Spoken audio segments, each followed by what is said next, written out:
Hi friends, welcome to Lakshmi Maths. இன்னைக்கு என்ன பார்க்க போறோம்னா, ஆர்ஆர்பி குரூப் டியோட எஜுகேஷன் குவாலிஃபிகேஷன் 10th இல்லைன்னா ஐடிஐயா அப்படிங்கிற மாதிரி கேஸ் வந்து நடந்துட்டு இருக்கு. இதோட ஹியரிங் வந்து செப்டம்பர் 1ன்னு சொல்லியிருந்தாங்க. எஸ்டர்டே தான் செப்டம்பர் 1. எஸ்டர்டே நடந்த ஹியரிங்ல பாத்தீங்கன்னா ஃபைனல் ஜட்ஜ்மெண்ட் எதுவுமே கொடுக்கல. அடுத்த ஹியரிங் எப்போ அப்படிங்கிறதுக்கான டேட் மட்டும் தான் சொல்லியிருக்காங்க. இதுக்கு முன்னாடியே நான் உங்களுக்கு சொல்லியிருந்தேன், குரூப் டி எக்ஸாம் வந்து டிசம்பர் கிட்ட நாம எக்ஸ்பெக்ட் பண்ணலாம். சோ இப்ப இருந்து கால்குலேட் பண்ணும்போது கரெக்டா ஒரு 60ல இருந்து 70 நாள் வரைக்கும் கையில டைம் இருக்கு.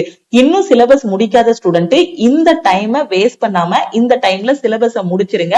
சிலபஸ் முடிச்சிட்டீங்க அப்படின்னா ப்ரீவியஸ் இயர் கொஸ்டின் பிராக்டிஸ் பண்ணிட்டு ரிப்பீட்டடா டெஸ்ட் எடுங்க. எஸ்டர்டே நடந்த கேஸோட ஸ்டேட்டஸ் வந்து இதுதான். சோ இதுல என்ன சொல்லிருக்காங்கன்னு பாருங்க. கேஸ் நம்பர் MA 37009 2025 கேஸோட ஸ்டேட்டஸ் பாருங்க, பெண்டிங்னு கொடுத்திருக்காங்க. இதோட அடுத்த ஹியரிங் பாருங்க 30/10/2025. அடுத்த ஹியரிங் எப்போ சொல்லிருக்காங்கன்னா அக்டோபர் 30ல தான் அடுத்த ஹியரிங் வந்து சொல்லிருக்காங்க. சோ ஓவராலா பார்க்கும்போது அடுத்த ஹியரிங்கே டைம் வந்து ஒரு 56 நாள் வந்து டைம் இருக்கு. அடுத்த ஹியரிங்கே 56 நாள் டைம் இருக்கு. அடுத்த ஹியரிங்ல வந்து ஃபைனல் ஜட்ஜ்மெண்ட்டும் சொல்லலாம், இல்ல அடுத்த ஹியரிங் எப்போ அப்படிங்கிற மாதிரி டேட்டும் சொல்லலாம். அது அவங்க கையில தான் இருக்கு. ஆனா நமக்கு என்னன்னா, இப்ப கிடைச்சிருக்க டைம் வந்து கரெக்டா நம்ம யூட்டிலைஸ் பண்ணணும். இன்னும் சிலபஸ் முடிக்காத ஸ்டூடெண்ட்டுக்கு இது வந்து கோல்டன் டேஸ் நம்ம சொல்லலாம். ஏன்னா இந்த டேஸை யூட்டிலைஸ் பண்ணி சிலபஸ் வந்து முடிச்சிடலாம். இப்ப நீங்க ஒரு சிசிஏ கேண்டிடேட்டா இருக்கீங்கன்னா இந்த 56 நாள் வந்து தாராளமா போதும் உங்களுக்கு. சிலபஸ் முடிச்சிட்டு சிசிஏ கட் ஆஃப் அதை விட ஒரு 10 மார்க் எக்ஸ்ட்ரா எடுத்து கிளியர் பண்றதுக்கு இந்த 56 டேஸ் போதும். ஏன்னா 100 மார்க்குக்கு exam. Reasoning, maths, science, general awareness. இதுல ரீசனிங், மேக்ஸ் நல்லா பண்ணாலே சிசிஏ கேண்டிடேட் வந்து உள்ள போயிடலாம். ஏன்னா போன தடவை எல்லாம் சிசிஏ ஓட கட் ஆஃப் வந்து 15, 20 அந்த ரேஞ்சில தான் இருந்துச்சு. இந்த டைம் அந்த அளவுக்கு கம்மியா இல்லைனாலும் ஒரு 50 கிட்ட எடுக்கிற மாதிரி நீங்க பாத்துக்கிட்டீங்கன்னா கூட சிசிஏ கேண்டிடேட் வந்து உள்ள போயிடலாம். அப்ப டிலே ஆகுறதுலயும் ஒரு நல்லது இருக்கு. என்ன அப்படின்னா, படிக்காத ஸ்டூடெண்ட் படிச்சுக்கலாம். ஆல்ரெடி படிச்ச ஸ்டூடெண்ட் ரிப்பீட்டடா டெஸ்ட் எடுக்கலாம். நம்ம அடுத்த டேட் எப்போன்னு பாத்துட்டே இருக்காம படிக்க ஆரம்பிங்க. கண்டிப்பா ஒரு நாள் ஃபைனல் ஜட்ஜ்மெண்ட் வந்து கொடுத்துருவாங்க. மேபி இந்த டிசம்பருக்குள்ள உங்களுக்கு எக்ஸாம் வந்துரும். நான் திருப்பியும் சொல்றேன், டிசம்பருக்குள்ள எக்ஸாம் வந்து வச்சிருவாங்க. ஏன்னா அடுத்து டிசம்பர் 2025ல அடுத்த குரூப் டிக்கான நோட்டிபிகேஷன் ரிலீஸ் பண்ண வேண்டி இருக்கு.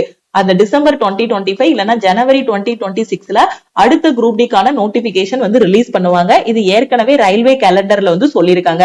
அப்ப இதை முடிச்சாதான் அடுத்த நோட்டிபிகேஷன் வந்து ரிலீஸ் பண்ண முடியும். அப்ப இந்த டைம் வந்து குவாலிபிகேஷன் என்ன மேம் இருக்கும்? இந்த டைம் வந்து ஐடிஐன்னு சொல்லிட்டாங்க அப்படின்னா நான் என்ன பண்றது? நான் படிக்கிறதெல்லாம் வேஸ்ட் ஆகிருமா அப்படின்னு கொஸ்டின் கேட்க கூடாது. நான் ஏற்கனவே அதுக்கும் கிளியரான எக்ஸ்பிளனேஷன் கொடுத்துட்டேன். இந்த டைம் 10th தான் குவாலிபிகேஷன் சொல்லி லட்சக்கணக்கான ஸ்டூடெண்ட் வந்து அப்ளை பண்ணிட்டாங்க. அப்ளை பண்ணிட்டு இப்ப எக்ஸாமுக்காக தான் வெயிட் பண்ணிட்டு இருக்காங்க. இப்ப திடீர்னு வந்து வந்த நோட்டிபிகேஷனையே கேன்சல் பண்ண மாட்டாங்க. இது வரைக்கும் எந்த எக்ஸாம்லயுமே வந்த நோட்டிபிகேஷனை கேன்சல் பண்ணது கிடையாது. அதனால இந்த டைம் வந்து குவாலிபிகேஷன்ல எந்த மாற்றமுமே இருக்காது. இந்த டைம் 10ஆம் கிளாஸ் வச்சு அப்ளை பண்ணவங்க எல்லாருக்குமே இது வந்து ஒரு நல்ல ஆப்பர்ச்சுனிட்டி. ஓகேவா? ஏன்னா அடுத்த டைம் ஐடிஐயா மாறுறதுக்கும் வாய்ப்பு இருக்கு. அடுத்த டைம் மாறுறதுக்கு பாத்தீங்கன்னாலும் ஒரு 10% வாய்ப்பு இருக்கு. நெக்ஸ்ட் டைம் அவங்க ஐடிஐயா மாத்துறதுக்கு 10% தான் வாய்ப்பு இருக்கு. அதனால 10ஆம் கிளாஸ் வச்சு அப்ளை பண்ண ஸ்டூடெண்ட்ஸ் தான் இங்க மெஜாரிட்டி அதிகம். இந்த டைம் 100% குவாலிபிகேஷன் வந்து சேஞ்ச் ஆகாது. இந்த டைம் வந்திருக்க நோட்டிபிகேஷனுக்கு குவாலிபிகேஷன் சேஞ்ச் ஆகாது. அப்ளை பண்ணி ஆல்ரெடி படிச்சிட்டு இருக்க ஸ்டூடெண்ட் அப்படியே கண்டினியூ பண்ணி படிச்சிட்டு இருங்க.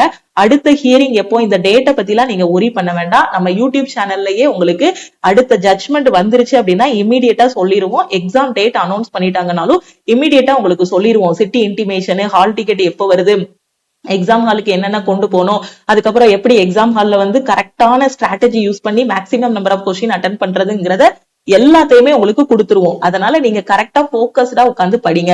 இப்ப ஒவ்வொரு டைமும் டிலே ஆகுறதுலயும் ஒரு நல்லது இருக்கு. என்னன்னா, படிக்காத ஸ்டூடெண்ட் இந்த 60 நாளை பயன்படுத்தினா கூட கண்டிப்பா உங்களால ரெடியாக முடியும். சோ இன்னும் படிக்க ஆரம்பிக்கல அப்படின்னா குயிக்கா படிக்க ஆரம்பிங்க. அடுத்த ஹியரிங்கே இன்னும் 55 நாள் இருக்கு. அந்த ஹியரிங் முடிஞ்சு ஜட்ஜ்மெண்ட் வந்து எப்படி கால்குலேட் பண்ணாலுமே எக்ஸாம் வர்றதுக்கு டிசம்பர் ஆகிரும். ஆனா டிசம்பருக்குள்ள எக்ஸாம் வந்துரும். ஒன்ஸ் ஃபைனல் ஜட்ஜ்மெண்ட் கொடுத்துட்டாங்கன்னா ரயில்வேல இருந்து என்ன பண்ணுவாங்கன்னா எக்ஸாம் டேட் அனௌன்ஸ் பண்ணிருவாங்க, சிட்டி இன்டிமேஷன் ரிலீஸ் பண்ணிருவாங்க. அதுக்கப்புறம் எக்ஸாம் ஹால்ல போய் நம்ம எக்ஸாம் எழுத வேண்டியதுதான். அதனால அந்த ஹியரிங்க பாத்துக்கிட்டே இருக்காம அடுத்தடுத்து என்ன பண்ணணுமோ அதை வந்து பாருங்க. இப்ப எந்த லெவல்ல இருக்கீங்கன்னு பாருங்க. சிலபஸே முடிக்கல, 0 லெவல்ல இருக்கீங்க அப்படின்னா ஃபர்ஸ்ட் சிலபஸ முடிங்க. சிலபஸ் முடிச்சிட்டேன் மேடம், ஆனா இன்னும் பிராக்டிஸ ஸ்டார்ட் பண்ணல அப்படின்னா ப்ரீவியஸ் இயர் கொஸ்டினை பிராக்டிஸ் பண்ணுங்க. ப்ரீவியஸ் இயர் கொஸ்டின்னா குரூப் டி கொஸ்டின் மட்டும் கிடையாது, இப்ப நடந்து முடிஞ்ச என்டிபிசியோட கொஸ்டின், இதுக்கு முன்னாடி நடந்து முடிஞ்ச எக்ஸாமோட கொஸ்டின், சரி எவ்வளவு கொஸ்டின் கிடைக்குதோ அது எல்லாத்தையும் பிராக்டிஸ் பண்ணுங்க. அதுல ஒரு கொஸ்டின் மேக்ஸ்ல கேக்குறாங்கன்னா அதுக்கு ரிலேட்டடான எல்லாமே சால்வ் பண்ணுங்க. இல்ல ஜெனரல் அவேர்னஸ்ல வருதுன்னா அந்த டாபிக்கையே அப்படி படிங்க. ஒரு கொஸ்டின் வருது வட்டமேசை மாநாடுல இருந்து ஒரு கொஸ்டின் வருதுன்னா வட்டமேசை மாநாடு ஃபுல்லா படிச்சிருங்க. அதே மாதிரி பாத்தீங்கன்னா ஐஎன்சி, ஓகே, ஐஎன்சி பத்தி கொஸ்டின் வருதுன்னா ஐஎன்சி ஃபுல்லாவே தரவா படிச்சிருங்க. இந்த மாதிரி ஜெனரல் அவேர்னஸ் ப்ரீவியஸ் இயர் கொஸ்டின்ல என்ன இருக்கோ அதுக்கு ரிலேட்டடா இருக்கக்கூடிய எல்லாத்தையும் படிச்சிருங்க. இது எல்லாத்தையும் படிச்சு முடிச்சதுக்கு அப்புறம் டெஸ்ட் எடுங்க. அந்த டெஸ்ட் ஃபர்ஸ்ட் ஒரு ஃபுல் டெஸ்ட் எடுங்க. அந்த ஃபுல் டெஸ்ட்ல 100க்கு எவ்வளவு மார்க் வாங்குறீங்கன்னு பாருங்க. 100க்கு 40 தான் வாங்குறேன், 50 தான் வாங்குறேன், இல்ல 60 தான் வாங்குறீங்க அப்படின்னா எந்தெந்த டாபிக்ல வீக்கா இருக்கீங்களோ அந்த டாபிக் மட்டும் தனியா வந்து சாப்டர் டெஸ்ட் எடுங்க. இல்ல ஏதாவது ஒரு செக்ஷன்ல மார்க் அடி வாங்குது, ஜெனரல் அவேர்னஸ் ஃபுல்லாவே மார்க் வர மாட்டேங்குதுன்னா ஜெனரல் அவேர்னஸுக்கு செக்ஷனல் டெஸ்டும் எடுங்க, சாப்டர் டெஸ்டும் எடுங்க. இப்படியே கொஞ்சம் கொஞ்சமா உங்களை இம்ப்ரூவ் பண்ணுங்க. எக்ஸாம் வர்றதுக்குள்ளே 100க்கு ஒரு 90க்கு மேல எடுக்கிற மாதிரி கொண்டு வந்துட்டீங்க அப்படின்னா இப்பவே நீங்க எழுதி வச்சுக்கலாம். குரூப் டி எக்ஸாம் நீங்க கிளியர் பண்ணிடலாம். கண்டிப்பா உங்களுக்கு போஸ்டிங் கன்ஃபார்ம். நீங்க 100க்கு ஒரு 90 கொண்டு வந்துருங்க. யாரு அப்படின்னா இந்த ஓபன்ல எழுதுற ஸ்டூடெண்ட், சிசிஏ இல்லாம பிடபிள்யூடி இல்லாம எக்ஸ் சர்வீஸ்மேன் இல்லாம எழுதுவீங்க இல்லையா, சோ இந்த ரிசர்வேஷன் எதுலயுமே வராம எழுதக்கூடிய ஸ்டூடெண்ட் 90 எய்ம் பண்ணி படிங்க. கண்டிப்பா போஸ்டிங் உங்களுக்கு உறுதி. ஓகேவா? சோ கட் ஆஃப் பாத்தீங்கன்னா கட் ஆஃப் நான் ஒரு மார்க் சொல்லிட்டேன்னா அதுக்குதான் ஸ்டூடெண்ட்ஸ் படிப்பாங்க. எப்பவுமே ஒரு டாப்பர் ஆகணும் அப்படிங்கக்கூடிய அளவுக்கு படிங்க. 90 எடுக்கிறது அவ்வளவு ஒன்றும் கஷ்டமும் கிடையாது. ஓகேவா? இப்ப கிடைக்கிற டைமை வேஸ்ட் பண்ணாம கரெக்டா படிங்க. அடுத்த ஹியரிங் வந்து அக்டோபர் 30ல தான் சொல்லியிருக்காங்க. அதுக்காக ஒவ்வொரு ஹியரிங்கா டேட் கொடுத்துட்டே இருப்பாங்க அப்படின்னு அர்த்தம் கிடையாது. மேபி இந்த டைம் வந்து ரொம்ப 2 மாசம் கேப் விழுந்திருக்கு, அப்படிதான். அடுத்த ஒரு ஹியரிங்கும் இன்னொரு ஹியரிங்கும் இடையில 2 மாசம் டைம் கொடுத்திருக்காங்க. அப்ப என்ன நடக்கலாம்னா அடுத்த ஹியரிங்ல ஃபைனல் ஜட்ஜ்மெண்ட் கொடுக்கக்கூடிய வாய்ப்பு இருக்கு. ஓகேவா? ஜட்ஜ்மெண்ட் வந்துருச்சுன்னா அடுத்து இமீடியட்டா எக்ஸாம் டேட் அனௌன்ஸ் பண்ணிடுவாங்க ரயில்வேல இருந்து. எக்ஸாம் டேட் வந்துருச்சுன்னா சிட்டி இன்டிமேஷன் வந்துரும். சிட்டி இன்டிமேஷன் வந்துருச்சுன்னா ஹால் டிக்கெட் வந்துரும். ஹால் டிக்கெட் வந்துருச்சுன்னா அடுத்து எக்ஸாம் எழுத வேண்டியதான். எக்ஸாம் எழுதிட்டோம் அப்படின்னா இமீடியட்டா ரிசல்ட்டும் கொடுத்துருவாங்க. ஏன்னா அடுத்த வருஷத்துக்கான நோட்டிபிகேஷன் ரிலீஸ் பண்ணணும் இல்லையா, அந்த ரிசல்ட் வரும், பிஇடி முடியும். பிஇடி முடிஞ்சிருச்சுன்னா அதுக்கப்புறம் போஸ்டிங் தான். ஓகேவா? சோ ஒன்ஸ் இப்ப டிலே ஆயிட்டு இருக்கு அப்படின்னா அடுத்து நடக்கக்கூடிய ப்ராசஸ் எல்லாமே ஸ்பீடா இருக்கும்.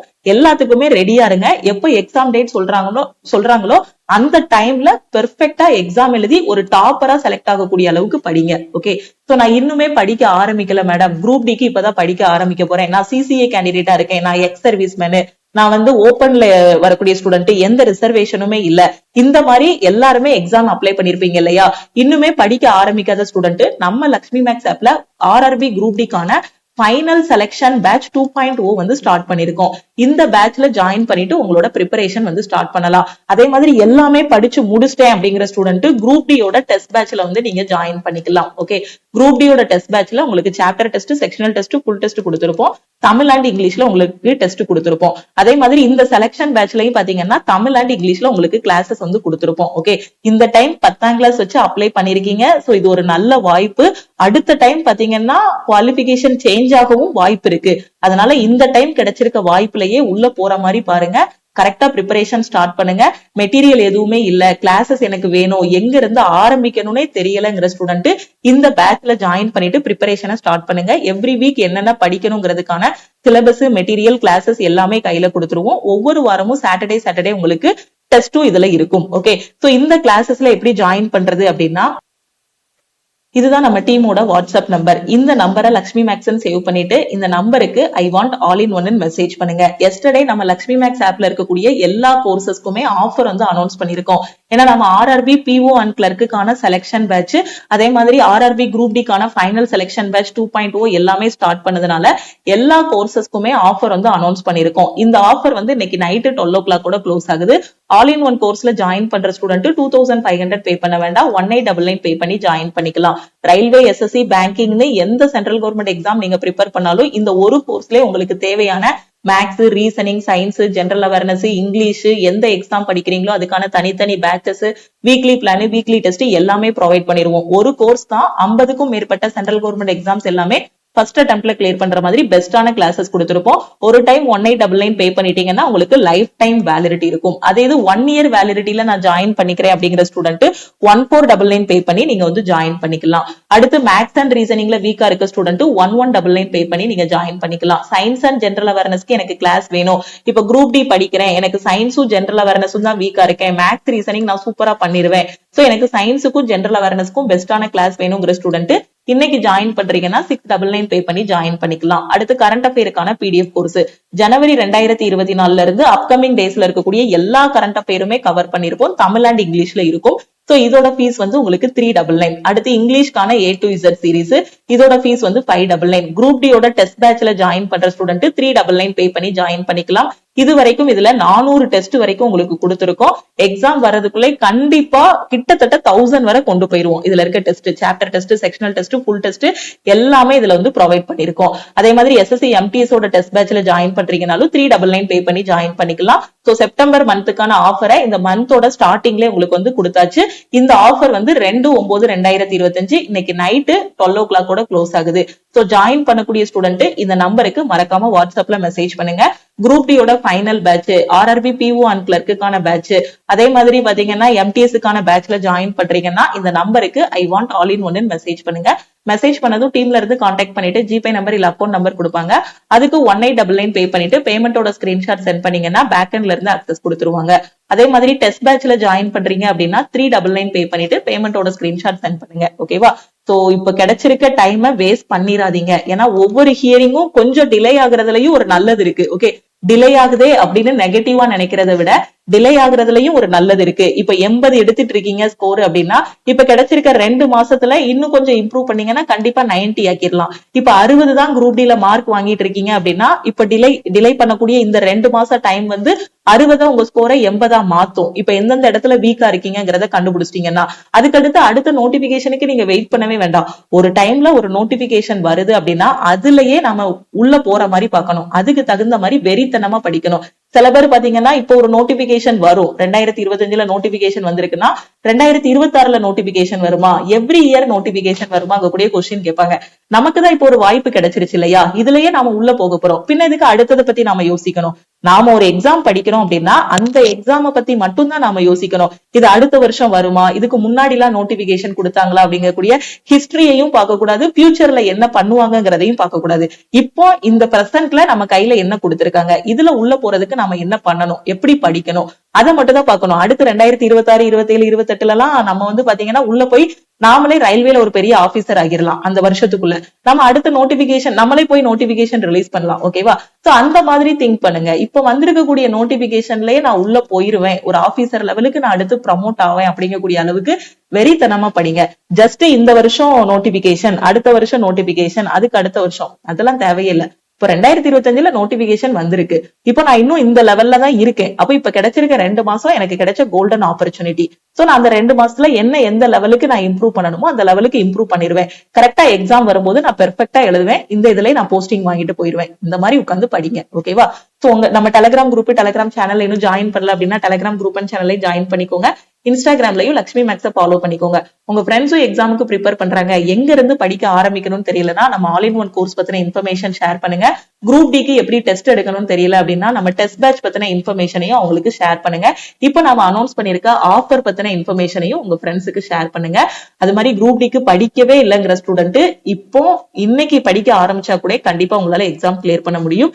ஏன்னா டைம் இருக்கு. ஓகேவா? சோ கரெக்டா யூட்டிலைஸ் பண்ணுங்க. எங்க படிக்கணும்னு தெரியாதவங்க நம்ம கோர்ஸ்ல இருக்க பேட்ச்ல ஜாயின் பண்ணிக்கோங்க. தமிழ் அண்ட் இங்கிலீஷ்ல பெர்ஃபெக்ட்டா கிளாஸஸ் எல்லாம் கொடுத்திருப்போம். டவுட் கிளாரிஃபை பண்ண வாட்ஸ்அப் குரூப் எல்லாமே இருக்கும். உங்க வீடு தான் கோச்சிங் சென்டர். கையில இருக்கக்கூடிய மொபைல் போன் அண்ட் லேப்டாப்பை நல்ல விதமா பயன்படுத்துங்க. திருப்பியும் நாம வந்து நெக்ஸ்ட் கிளாஸ்ல மீட் பண்ணலாம். தேங்க்யூ.